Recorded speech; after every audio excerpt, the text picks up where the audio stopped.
Which we find out, like, I thought, oh, what did he do? And it's like he got drunk and was called back to a hospital and just made a mistake that killed people. Like, it's not even that bad. I killed 30 people. It was 11. Oh. Well, 11. okay, that's not that bad.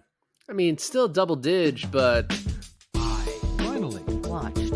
I finally Watched. finally Watched.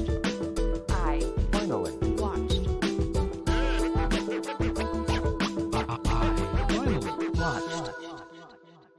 Hey guys, welcome to another episode of I Finally Watched. I'm Milan.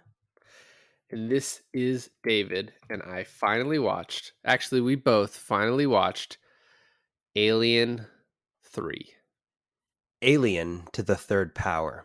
So I don't want to go too in depth about the struggles of this, but I was reading, and there are so many like little tidbits of information about the process of this movie. There was like I think double digits, different scripts. One of the movies involved. First of all, the movie didn't involve like a ton of the scripts didn't involve Sigourney Weaver at all because it was unsure if she was coming back. Some of the drafts didn't involve her because they wanted to go in a different direction with Newt and Michael Bean and Bishop. Then she decided she wanted to come back in. Um, there was a version of it where she goes to a wood planet inhabited by monks, Okay. which this is kind of, I mean, all these guys turn to religion. They're prisoners that turn to religion, so it's a little similar.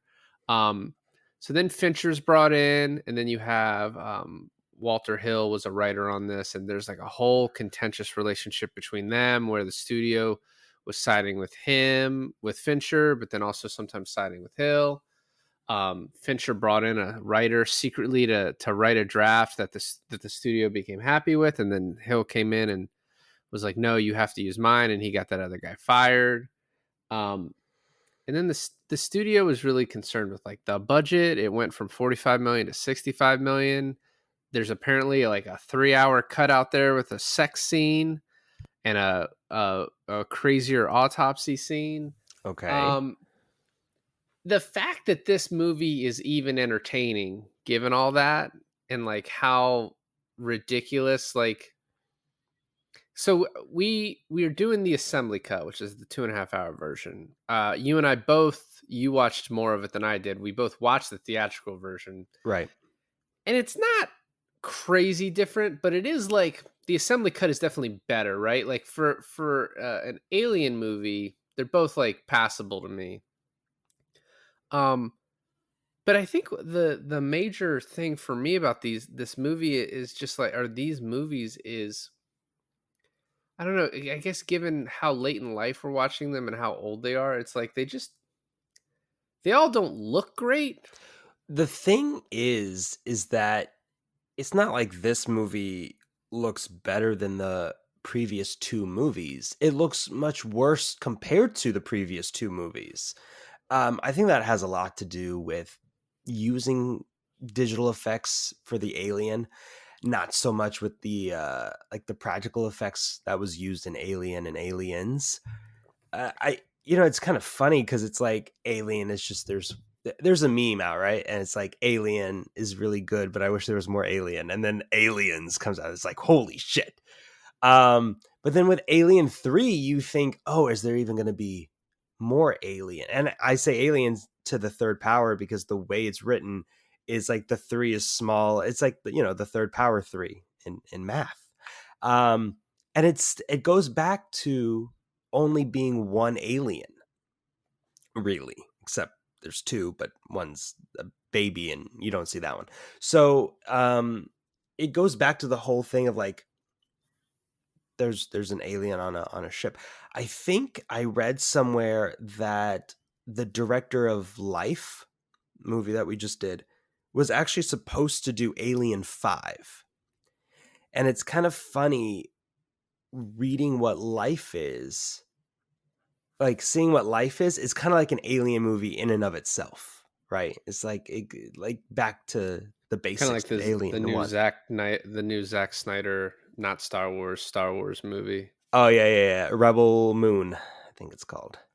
I mean, that shit happens Um, all the time. People will pitch stuff as something and then they have to turn to something else. But another issue with this movie is that I mean, the studio was after an Alien movie because it's like, oh, this is a profitable franchise that we know will make money. And by the way, this movie made money, was like highly successful, mostly over like in Europe and Japan.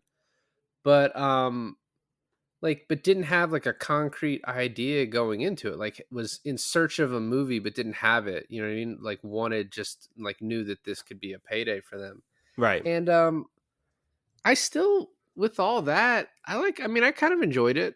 Um Watching both versions, like I said, the longer version's definitely it's better, but also at the same time, it's like, what is this movie? I guess it's just sci-fi, right? Because it's not horror. Apparently, Fincher's original version was much too graphic. Like they thought it was going to get an NC-17. Apparently, the autopsy was longer. The kills, like the guy who goes through the fan blade, was more grotesque. You could see his face burnt off. Um, so like it's just it's a little bit like in certain parts of the assembly cut, which is the one we're going to talk about. It's like it's going for like a very like theatrical kind of like dramatic feel, but like at the end of the day, this is an alien movie and it's kind of supposed to be like this horror, very sci-fi elements. And so there's just like until you get to the end, it's a 2.5 hour movie where it's like there's not that many kills until you get to the end. Like I don't know Right. if there's enough. And there's not enough shown on screen, I think, for sure. Yeah, you could even argue that there's not even a lot of the alien shown in the movie. It focuses, especially the assembly cut, focuses on the characters. Apart from, it's like it's way more about the history of the prison and the prisoners and their backstory, and establishing Ripley's where she is now mentally, right? And then it's like bits and pieces of the alien here and there. I do want to correct myself. It was Neil Blomkamp who did District 9 was supposed to do Alien 5. Okay. Yeah. Which Alien 5 never happened. They did Prometheus instead. Exactly. Yeah. So let's get kind of into the beginning with the assembly cut. Oh, one thing real quick though. Sure. So Ridley Scott did Alien. He actually and James Cameron kind of was hoping that Ridley Scott would do Alien 3 and then Cameron was going to come back for 4. But then the studio just kind of fucked around for so long and Scott backed out that your boy James Cameron was like, I'll just do other things. My boy. Your boy. My boy. Yeah, but let's get to the beginning. I was like, there's a ton of stuff going over the credits, and I was like, I don't know how much I'm supposed to pay attention to this, but apparently this is all the due regard they're giving to Newt and Michael Biehn and Bishop, like those characters. This is all they get for their death. It's just like you can barely understand what's going on over the credits as they die. Yeah, and it flashes to like bits and pieces of the ship. It flashes to like an actual alien egg that like burst open, right? And then you get bits and pieces of like the crab thing latching onto the cryo chambers, the glass breaking, stuff like that, and then the module like breaking off and then crashing onto the planet. The maximum security double Y chromosome planet. Yeah, like a work camp that's not really the It's a what's prison. going on there is very it does feel like they had to work around like, all right, well, we can't kill 500 prisoners, right? So how are we going to have 25 guys on the prison? Although that would really up the ante, right? If there was like Yeah, but the budgets wouldn't allow it, right? They were trying to keep it cheap. yeah. We don't want to talk so much about the all the differences between the theatrical and the assembly cut, but what's so like the biggest change to me that makes the biggest impact is the beginning. For the assembly cut, you have what's his name? The love interest in this film. It's Clemens, played by Clemens. Charles Dance. So you have Clemens actually finding Ripley washed up on the beach of this planet, and he there's this really cool shot of him like walking out there. It's like at night and the music, and then he's running back with her over his shoulder, and he has like a lantern in the night. It's very like a Hound of Baskerville sort of. The music while he's running back is awesome too. I was like, oh, Yeah. this is good. And it what that does is, especially him being the one to find her, spending time with her, healing her, giving her meds, it really builds up their relationship. And we don't get them, spoiler alert, they have sex. We don't get to that part until maybe like 35 minutes into the movie, 40 minutes into the movie. In the director's cut, she's still in the module when they find her. Like 3 guys, like the scout team, find her. And then very quickly it's established that Newt and the other guy are dead. Bishop is torn to pieces. She's the only one alive, and the alien's on board, right? It Yeah. gives you all of that in 5 minutes, and by the time they have sex, you're like 15 minutes into the movie. And I'll say that, like, I think the beginning could have been quicker, but watching the assembly cut, when Clemens dies, that is so much more impactful in that version than the other one. Oh, 100%. Because you're 100%. like, oh, this is a main character. When in the theatrical version, it's like, oh, it's just this dude who's there to die. Right. Well, Um, it's because it also kind of establishes that that's the love interest. That's the only person who's going to be backing her, taking her side, and understanding where she's coming from. And for him to die, it's not only like jarring to her, it's unexpected to us when it happens. yeah. And so the other thing, at the end of Aliens, it's like a very cool moment where these guys escape. And I think one of the reasons people hate this movie, especially if you like Aliens, is you just sort of undo that. And like James Cameron really hated this movie. Right. And Michael Biehn hates this movie because of what it did to him. And I think him and Newt were willing to come back. James Cameron was like quoted as saying, like, oh, I still think Fincher's like a great director. And I was like, well, he's better than you. Like, obviously, I know like your Jeez. movies make a ton of money, but like, put some respect on his name.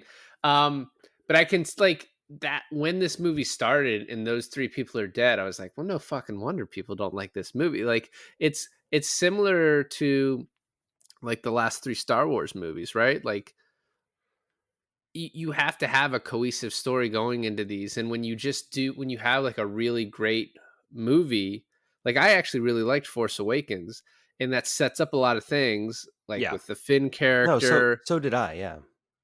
It sets up a lot and then just does nothing with it and goes in a different direction because you had no plan for this, or you just didn't think like, hey, let's I don't want to honor makes it sound like more important than it is, but honor what we did in the first couple of movies instead of just like scrapping that in this one. Well, Um, you go from different directors and you have different visions, especially with Star Wars. You start with Abrams and then you move on to the Knives Out guy, Ryan uh, Johnson. Ryan Johnson, thank you.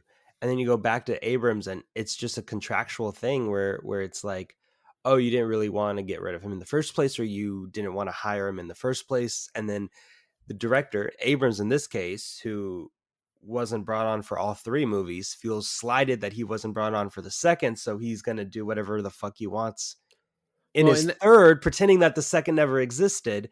So it's muddled, you know? well, he did the first, right? And I think he backed off of the second because I think he was focusing on like the Star Trek movies or something. Oh, I And thought they fucking fired him. no, he chose to step. I mean, I think he chose to step back, and then the second one diverges. So, and like the second, Last Jedi is I think a great movie on its own. I like some of the story choices I don't like, and I'm not even a huge Star Wars guy, like a nerd about them. Yeah. Um, I think like I think that's why. See, I like The Last Jedi too, but I'm also not like a huge Star Wars nerd, and I think that's shout out to Aaron, shout who will out to never Aaron listen to this.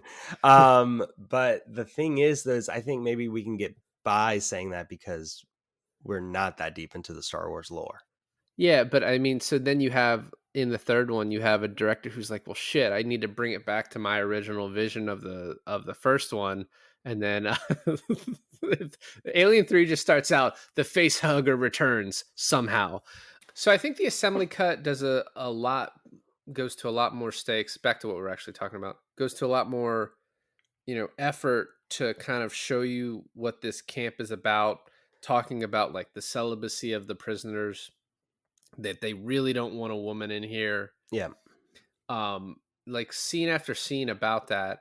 And then we get Ripley when she finally wakes up is like, well, what happened to, my crew? And like, they're dead. And she's like, oh, I need to see the body. He's like, why? She's like, oh, I don't, I can't tell you.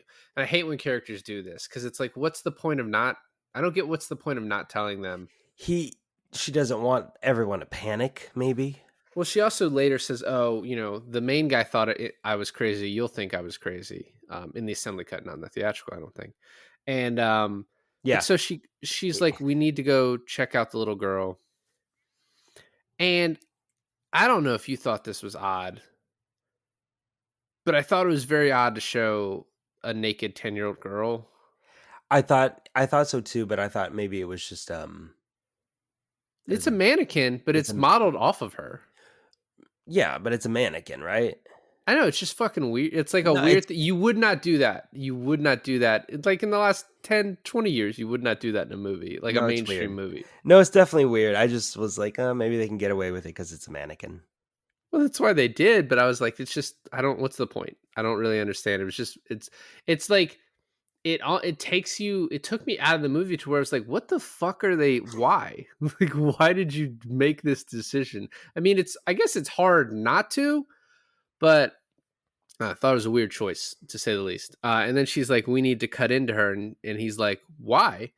And you're kind of wondering why he keeps listening to her, until you realize that this guy's got so much jizz built up in him from not having seen a woman in 30 years that he's going to do anything Ripley asks him to do. And so then they cut into the girl and they don't really find anything. And then the warden comes by and is like, what the fuck are you doing? Like, I make all these decisions. And Clemens sort of covers for her over and over again. And then she's like, we need to cremate these guys, because she's like, still doesn't trust that Right. an alien's not hiding somewhere. Unlike Rebecca Ferguson in Life, who's just like, oh, what's in his pants? Sigourney Weaver's been through enough where she's like, we just have to burn everything. Let me ask you, if you kept being the person who just kept waking up and everyone around you is dead, and then that just keeps happening to you, at what point would you just be like, just fucking kill me? Don't revive me. Like, Well, Bishop was like, don't, please, please kill me, please Ripley. unplug me right now. You know what I like? There's this longer version also has like scenes just between the prisoners. There's the one where like, oh, if you're in the mess hall with her, what are you gonna do? And he's like, I give her the look up and down, the wink and the dirty smile. It's Yeah. like, oh my god, yeah, you haven't seen a woman. I like it when they're all talking about her and she's just taking a shower. And Yeah, you like that shower scene, did you? do you think they were just as posing the conversation with her taking a shower? She was listening to them talking about her, because she didn't allude that she was listening. Or do you think it was just showing her naked in the shower and all the guys like right in the next room? I think you're supposed to think that she heard it, because it actually makes more sense that she then, the next scene after she shaved her head, goes in the mess hall, goes right up to Dylan, played by Charles Dutton, and is like, yo, I'm here. I'm part of the crew. Like, I'm part of the group now, and I'm not going to hide. So, like, fucking get over it. You don't want to know me, lady. I'm a murderer and a rapist of women. And then she goes, oh, so I make you nervous then. Which is like, it's just like the movie being like, hey, don't forget, Ripley's a fucking badass, you know? Yeah. Um, so then, and I have to ask you something when we get to this. So then she's like, yo, I'm horny. I've been out here a long time. Oh, wait, we got to back up to the point where they burn the bodies real quick and they give that like sermon. Charles comes out and he gives like, so the guy, the warden or whatever, is giving like this just very generic amen sort of thing. But then Charles comes out and he's he gives a very good that's why she comes out, right? To thank him for what he said at the funeral. I What did you think of the alien coming out of the cow in like intercuts of that? No, I thought that was cool. I mean, they do something similar in the other with the dog, right? Which Is that weird to you that they go from dog to cow in that was a studio change. The they were like, oh, the buffalo doesn't make a whole lot of sense. I think it was a buffalo or bison, but I can't remember. They're like, that doesn't make a whole lot of sense. So they literally paid extra to change it to a dog. Um, Okay. and the only remnants of that are when the first guy dies, he's like, Spike, Spike, and he's calling for obviously the name of a dog when he gets his face hit with acid and he falls through the fan.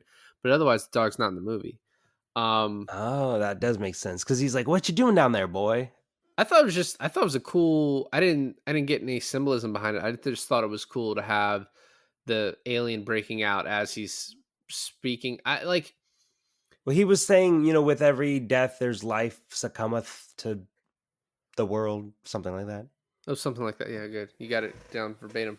But I did think his sermon or whatever you would call that, it sounded like accusatory. In the beginning, I was like, is he what is he doing? But she, he brings it around in the end and she's like, "Oh, thank you for your kind words about them." But when it started, I thought he was like trying to make a point to her, is what it felt like. And it felt sort of uncomfortable in the moment. I like when, as the alien is breaking out of the buffalo, Ripley gets the nosebleed, and then Clemens notices it, but like she's already wiping it off. Yeah. Later on, when she gets confronted by the company, she also has like a moment of like when the company lands, she has a moment of like a shiver went down her spine. Like she has PTSD without knowing why she has PTSD at this point. I thought you meant like ESP. No, she has like a sixth sense about like a horrible thing happening when like either the PTSD is not a sixth sense. It's post traumatic stress. no, ESP is like extra sensory perception. So which one do you mean? I meant PTSD of like all the horrible things that the company and the alien has done to her in the past. But I guess it's sprinkled I with a think you're little bit of combining two concepts here. it's a little bit of sixth sense too, with like feeling that they've like landed on the planet with her. Also, we forgot in this cut, we meet Gallic early on, and he's crazy and apparently smells bad, and people don't want to work with Oh, him. I thought they were calling him Garlic because he smelled bad. His name is Golic. Gallic, I which is read it. pronounced Golic. I watched the movie with no subtitles, so I kept thinking that they said garlic. Oh, well, that's what I ask you. So they have sex, and then Clemens gets a communication on his thing because that guy has died. In the Blu-ray that I'm watching, audibly, I can hear Clemens's side of the conversation, but I can't hear what's coming through the communicator. Did you have that? Because the Uh, subtitles had both, and I'm wondering if just my situation was messed up, my audio was messed up.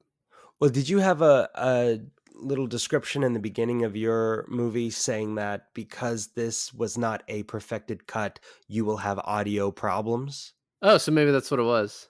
Because I had that little beginning message at my in my copy. My copy is like the first 2003 copy to come out with this, right? It's DVD, not Blu-ray, and so it was like we will throw subtitles on when you are going to have difficulty hearing it, and so it did, and then they went away when the audio was like fixed. So you know why this is called an assembly cut? Last thing to talk about all that is Hmm. because all for your quadrilogy that you bought, they brought back the directors to all, do their definitive cut, commentary, or whatever.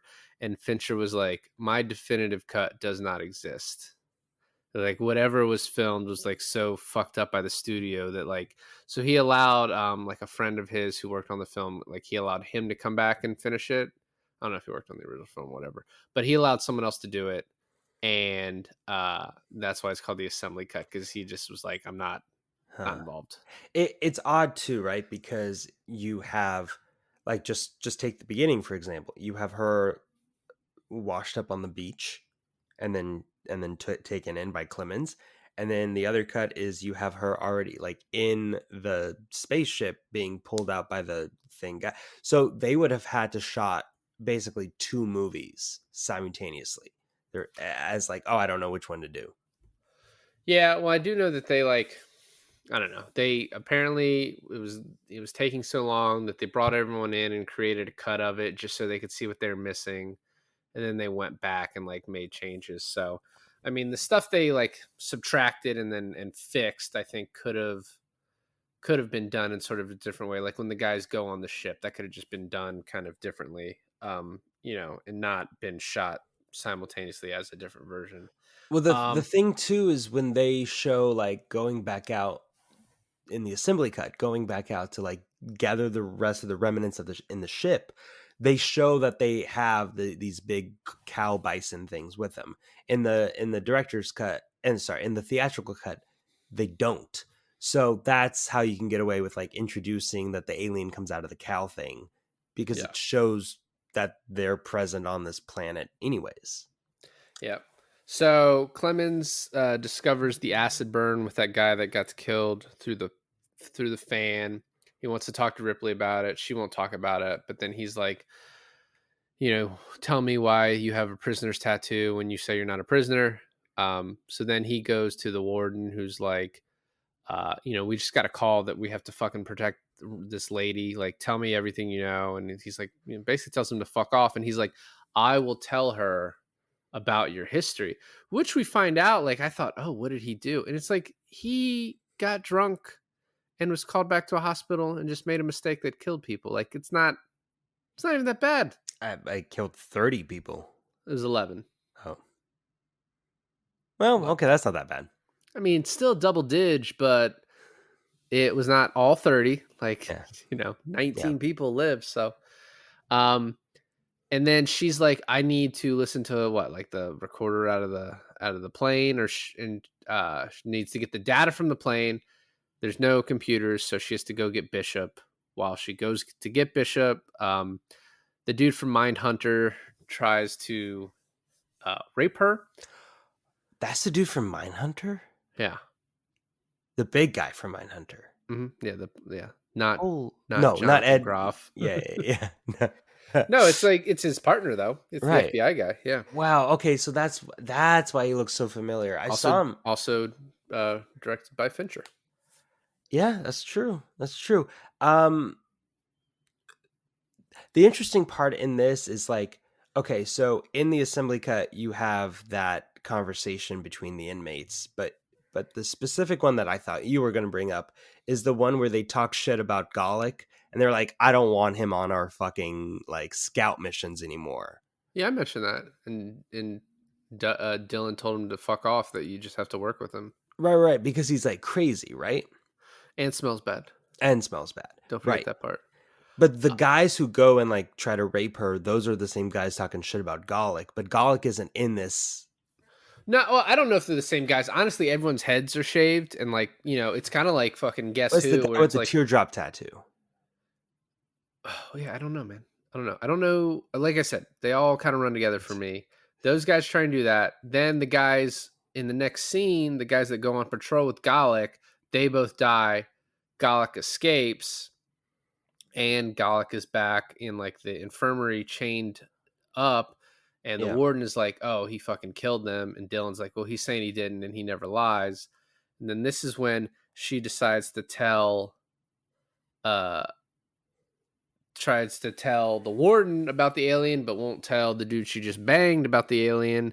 And he's like, "You're a fucking idiot. That's not real." So, another kind of a weird thing, and this gets to my final point with the difference between the two cuts, is that the way they treat Gallic in the assembly cut is that he's like kind of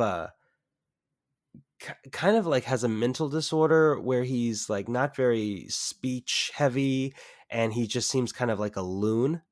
But in the theatrical cut, he's just a normal dude who like goes a little crazy when he sees all his pals being slaughtered by the alien. But before that, he's just like a pretty normal dude. They don't up like he's an insane person. And they do that in the assembly cut because he escapes and like bonks the dude on the head and like ends up letting the alien out of the big room, the big toxic waste room, right? Yeah, we're not there yet. No, I know. I was mentioning Gallic in that sense because in the director's cut that they don't treat him as a total crazy dude. They cut out that entire segment in the theatrical cut.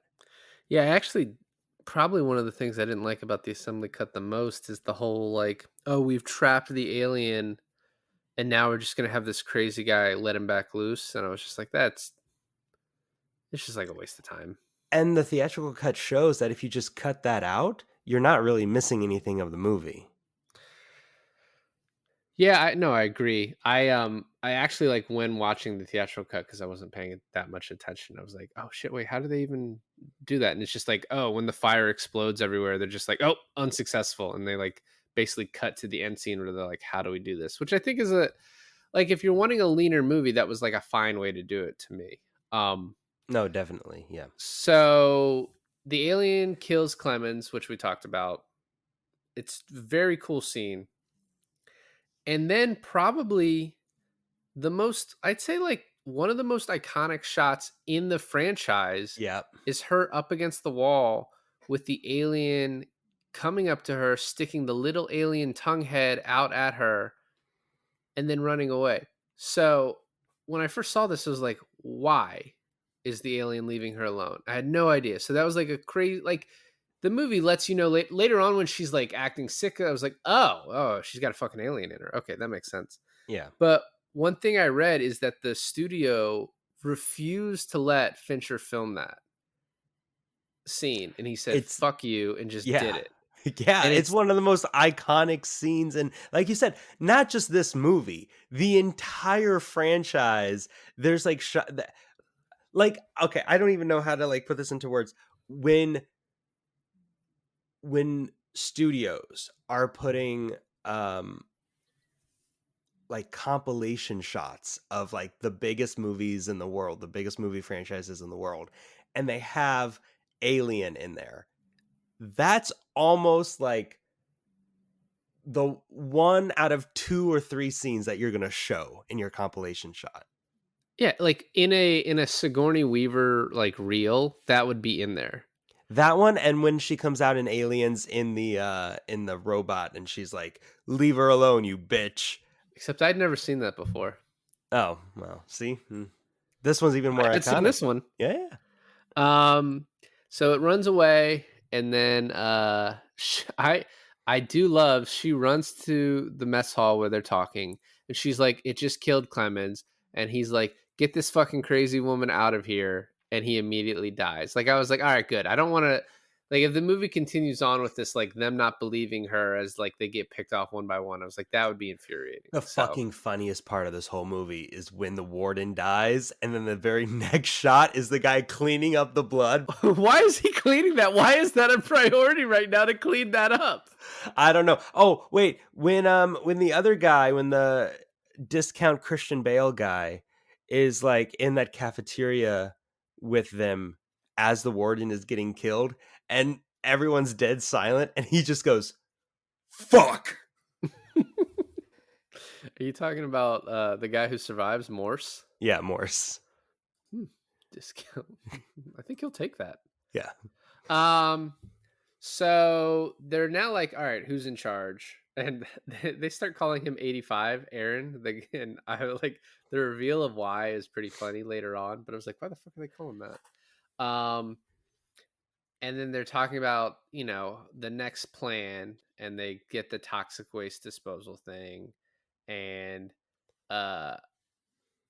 they like in doing it, they're putting this toxic like flammable chemical everywhere, Right. and then of course someone drops a fucking thing and it just explodes the whole thing. And I love how Aaron screams like, I didn't give the sign yet. It's like, what are you it's too late to yell at them for that. I also like that's one of those spooky little jump scares that when he drops the thing and he goes down to pick it up, it shows that like underneath shot of him, and you could see the alien at the other end of that tunnel, or the other end of the ladder. And then when he looks back up, it's gone. I don't know. That was one of the cooler shots of the film. Also, what's cool is in this version, Junior, played by Holt McCallany, who we just talked about, who's in Mindhunter. Not a redemption because he tried to rape a lady, but he does sacrifice himself to get the alien in that tank, and then you hear him screaming as he's being murdered to death. Um, so that was like a cool little bit. I love when Gallic escapes and he goes to like open it back up. He's like, I gotta see that dragon again, dude. um that's how he talked, right? Um he opens it up and then it just like opens it up to black. And then it cuts to like them finding out that the alien is escaped. So they go out to look at it, and all you have is just like a puddle of blood where Gallic was, and you're like, yeah, of course that's what's gonna happen. There's one conversation before this scene where Dylan is like, "You want us to put our ass on the line to save you?" And she's like, "Your ass is already on the line." It's like, "Yeah, what the fuck are you talking? Like, it's already started killing you guys. What do you mean?" Yeah, I didn't understand that either. I mean, it's like, yeah, he's like, You want us to help you?" She's like, bitch, I don't care, I'm dead either way. But like, I thought it was cool when she's trying to prove to Aaron that they're not going to kill this thing. When she's like, "Hey, we have it trapped. We're going to kill it," and they're like, "Permission denied. Do not kill it. Do not kill it." Which, in the end, when bishop, the real bishop, or another bishop android, whatever you think that is, um, tells her like, "Oh no, of course we have to destroy it." It's like, well, but we know that's a lie, at least in this version, because she asked to kill it and you guys said no.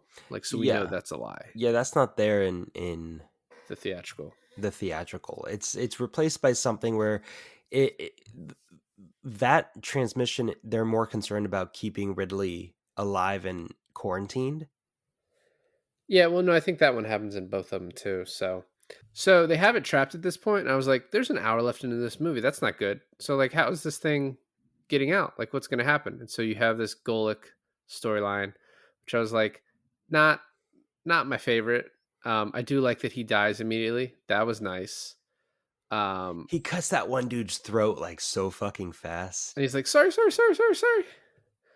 Um, and so now you have all the guys after they realize the aliens escaped. They're all arguing.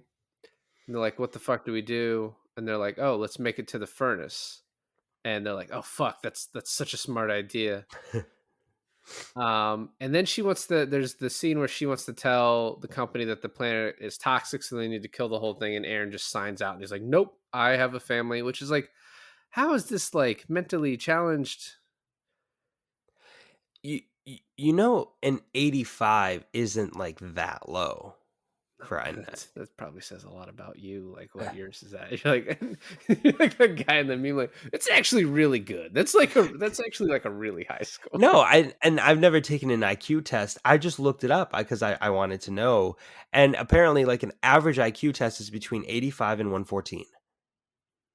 And so it's on the bottom side of the average, but it's still labeled as average. Maybe for Brits, it's like low. I don't Maybe know. their testing is a little different. Yeah, I don't know. Also, the computer message screen as she walks away shows that they got her neuroscan, so they know. Yeah, And we but they kind of knew that earlier knew because Bishop says like the company gets everything from the ship. exactly.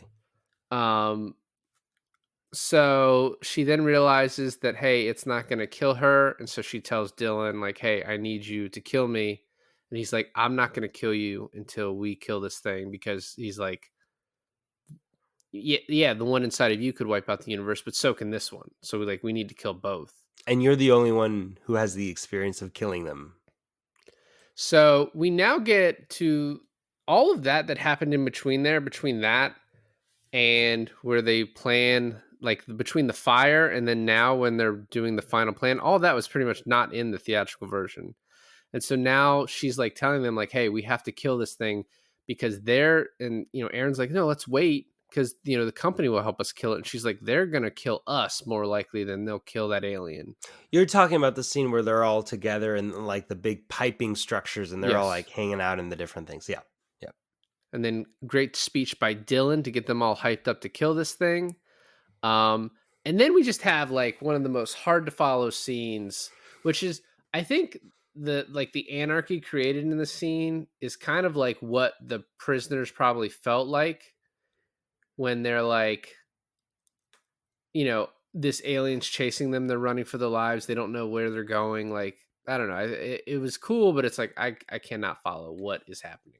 I didn't get it either. I was like, okay, so they need the alien in this chamber and then they need to close all the doors so that when the piston comes, it pushes the alien into where they pour the hot lead. Yeah. But then why up and down like a maze of hallways? Why not just like, hey, follow me into here, close all the doors at once? I mean, that's a good question that I don't have the answer for. I did like so Pete Postlewaite, his death, I thought was pretty cool, where he like thinks Oh, he's got the alien on the other side and it comes from behind. yeah, that one was cool. I He's also in the like, town that we did. oh, I like to point that out for you. thank you. I like the death where the guy is the guy with the bandage on his head is running down the hall, and then he almost thinks he's out, and he's like at the cusp of the door, but then his body, I assume from the alien, just fucking explodes into a million pieces. Yeah. I thought that was cool. So they get the alien in the piston by like kind of using Dylan sort of uses Ripley as like bait, like, hey, I'm gonna kill her. So the alien follows them. They get into that room, and then Ripley escapes, and Dylan has to stay in there and die because the alien is gonna escape if he does. And so then he's getting eaten alive by the alien as the lead gets poured. And then the jumps out of the fucking lead. And I guess I don't understand how lead works, because if you pour water on lead, it makes it explode. So it showed it earlier with the fire when they doused everything in the toxic thing and everything caught on fire in the scene prior.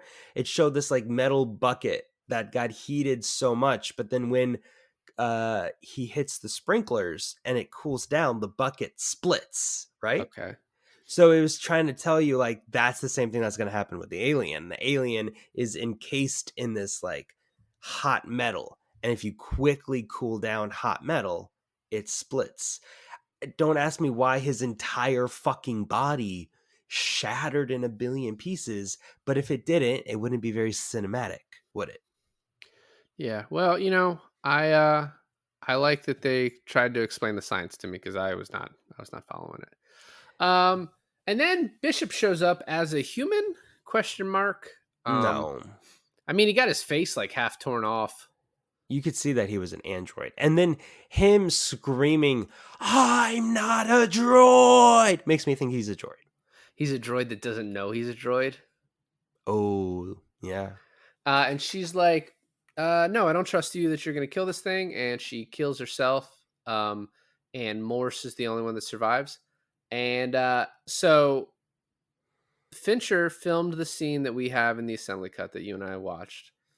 The studio was like, no, we want the alien to burst out of her as she falls. And he's like, that's fucking stupid. But they made him film it, and that's in the theatrical version. I don't really care for either. I'd probably think his is better. I liked it. I liked it, actually. Which one? The alien bursting out of her chest. And I'll tell you why. And you didn't see that part, right? No, I did. You did? Okay. So I liked it because as she's falling, the alien bursts out. She grabs the alien and like makes fucking sure that it is not escaping this time. And I like that part about it. Yeah, but I thought, like, I don't know. I thought it just felt more like kind of. But you can really have it or not, right? Like, I don't think it detracts or adds to the story very much. Yeah, I don't know. Well, I think like the symbolism of her just falling kind of gracefully and like allowing Jesus? herself to die. Yeah. Yeah. Dying to save the whole world universe. Yeah. And then Morse gets to be the only one that lives. and they got that little like I like the "This is Ripley signing off" thing from the first one. But they have that, and I was like, "Oh, that's kind of a perfect way to end it." Is her saying, "This is Ripley signing off," and then just go to the end credits. But then they have another thing where it's like the company report about what happened. I was like, "Why the fuck do I need that?" I saw the movie. Why do I need you guys to write that on the end screen? I don't think I noticed that. Did I notice that? Because it's stupid. That's why you didn't notice it. Oh, okay. Well, look, I mean, this is kind of a funny franchise in the sense that if Alien, the first movie, was the only movie made, then it could just be a standalone, right? Aliens is the sequel to that, and that movie ended so well that could have been a standalone, or not a standalone, but like it could have just been a sequel, and that's it, just 2 films. This movie is made, and it kind of just fucks up the last movie, right? It fucks up Aliens, but then it could be like, yeah, okay, fine, it ends that way. But guess what, David? There's a 4th movie. Apparently, it takes place like 2 decades or 2 centuries later or something. Yeah, everyone is like in their Blade 2 era. Yeah, I don't know. I don't know how Ripley gets back, honestly. Probably a clone of some sort or something. Yeah, they probably have her DNA, I would imagine, on file.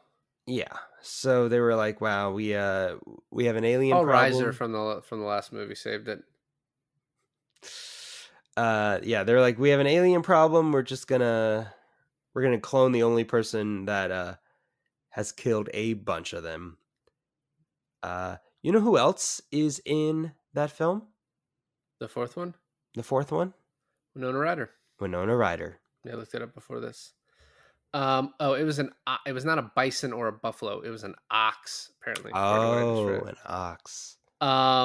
Last thing is, so this movie almost ruined David Fincher's career. But Sigourney Weaver like publicly has said that 20th Century Fox were fucking idiots and they like ruined this movie, and like she was very impressed with his direction. Although there are a lot of other people that have worked with him, especially on this movie, were like, yeah, he's horrible to work with. I guess like in the first scene, she's like, where her eye is fucked up, so that's like a contact lens, so she can't Right. see out of it. And then from what I read, he like actually like spread lice on her. I was like, what? Lice. Yeah, this is what I read. I mean, it sounds fucking crazy. The other thing is, so the producer Arnold Coppelson knew that the management at Fox was horrible and stupid, so he gave Fincher another shot in a little movie called Seven, and He did much better with that. I kept watching this movie and I kept telling my wife, I was like, from the director of Gone Girl, somehow. Yeah, I mean, this movie, it's like you don't see like a definitive like Fincher style from No, it, but I think that's also definitely. just because like the technology is changed, and just Also, way movies look. the Alien franchise has such a definite style within of itself. It's hard to throw a director in there with being like, "Hey, make it your own, buddy." You know? Yeah, which is why they brought Ridley back, because they're like, this is not doing great. Overall, this was not as bad as I think people have made it out to be. I mean, I enjoyed it. I don't know if I'll enjoy the 4th one, but we'll find out We'll find out probably next year. next year. Yeah. I mean, I feel the same way. I feel like there's a lot of actually good parts of this movie. If you can get through the first, well, it depends on which cut you watch, right?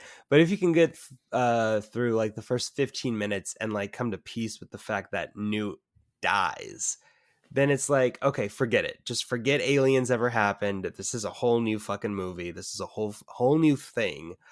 There's some really cool parts in this, and then the way it ends, I think, is a good way to be like, hey, look, this is over now. Except it's not. Thanks for listening to another episode of I Finally Watched. This is David. And this is Alon, and we finally watched Alien 3.